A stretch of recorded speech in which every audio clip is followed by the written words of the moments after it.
Hi everyone, welcome to my YouTube channel Daily Tutorial, where I provide you with daily tech tips and helpful guides.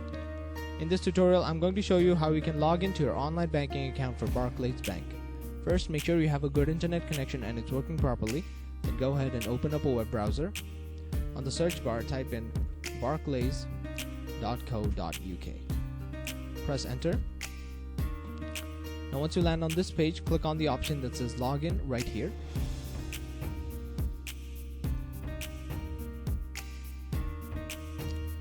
Now you have to type in your last name here, your membership number, which is 12 digits right here,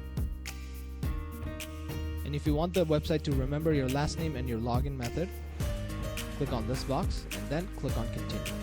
Once you click on continue, you should be successfully logged into your online banking account for Barclays Bank.